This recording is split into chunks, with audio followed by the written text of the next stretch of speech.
Assalamu alaikum. Thank you all for coming. And now to my speech. Suicide bombers sowed terror in Lahore, killing at least 26 people, 5 of them children, and injuring 175 others. A 6-year-old was killed while a youth sustained injuries in an armed clash between two parties over a business rivalry. 3.3 million child workers are employed in the workforce. A woman and her 2 daughters were allegedly gunned down by their close relatives inside their house. Though different inferences could be drawn from these news clippings taken from a local newspaper drawn a few days ago, one conclusion is irrefutable: that things have gone seriously wrong in a state which was carved out in the name of a religious ideology. If the foremost duty of this state, the Islamic Republic of Pakistan, which came into being after the bloodbath and displacement of millions of people on both sides of the border, was to protect its citizens, to provide a just society, and to maintain law and order, then it has failed miserably in this foremost responsibility. A cursory look at the rest of the Islamic world leaves a concerned person equally dismayed. The glorious civilization which produced fair and just governors like Abu Bakr and Umar in the early years, and the gifted Salahuddin in the later years, all of who subscribed to the doctrine of justice for all, irrespective of religion, caste, color, creed, and economic circumstances, as the hallmark of their administrative policy, has been reduced to producing rulers who, in their unbridled greed for accumulation of wealth, have made entire populations hostage to foreign powers. Here, it would not be amiss to quote Dr. Mahathir Mohamad, who summed up the entire situation in the following words at the OIC summit a few years ago, and I quote: "The early Muslims produced great mathematicians, scientists, scholars, physicians, and astronomers, etc., and they excelled in all fields of knowledge of their times, besides studying and practicing their own religion of Islam. As a result, the Muslims were able to develop and extract wealth from their lands, and through their world trade, able to strengthen their defenses, protect their people, and give them the Islamic way of life, ad-Din, as prescribed by Islam. But halfway through the building of the great Islamic civilization came new interpreters of Islam who taught that acquisition of knowledge by Muslims meant only the study of Islamic theology. The study of science, medicine, etc. was discouraged. Intellectually, the Muslims began to regress.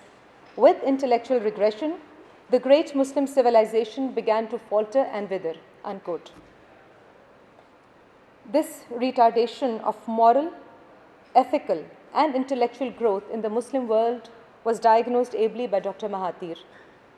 His was a message sent out to the scholars of the Muslim world, highlighting the urgency and that this degradation and intellectual regression need not only be stopped right in its tracks, but at the same time, the acquisition of knowledge needs to be made the #1 priority of the Muslim world again, if any serious attempts are to be made at achieving the past glory.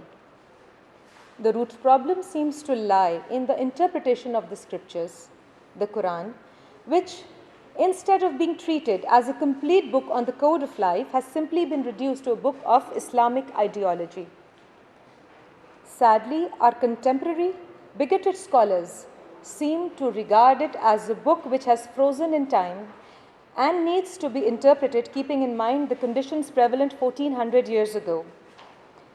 They would have us believe that poverty is Islamic, sufferings and being oppressed are being Islamic. This world is not for us. Ours are the joys of the heaven in the afterlife. Whereas the so-called old scholars seem to have considered it as a dynamic, living and vibrant body of knowledge capable of addressing and solving all issues of mankind, applicable from the beginning of time till eternity. So the decay, it seems, is caused by the ignorance of the people who consider themselves the sole custodians of the book. The bodies of knowledge which the Quran repeatedly advises its readers to acquire, analyze, interpret, and apply to achieve harmony in earthly life have been condemned as heretical, and their pursuit is frowned upon. The same prophet who proclaimed that the pen is mightier than the sword and the pursuit of knowledge is a religious obligation of all individuals is often quoted as the author of traditions which condemn the thinking and seeking mind. Having presented this backdrop, it becomes imperative to bring to light where Al-Mawrid stands in all this. While the moral tutors of the time focus on the length and width of the Islamic dress, while they bicker about the status of women in society, the rights and wrongs of rituals, Al-Mawrid has taken upon itself the onus of developing the seeking, thinking, and questioning spirit, the uphill task of producing scholars who are capable of expanding the frontiers of knowledge.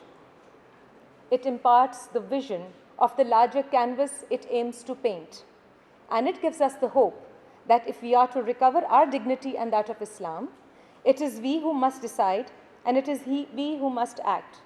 This is what Al-Mawrid stands for, and such is the task of the educators.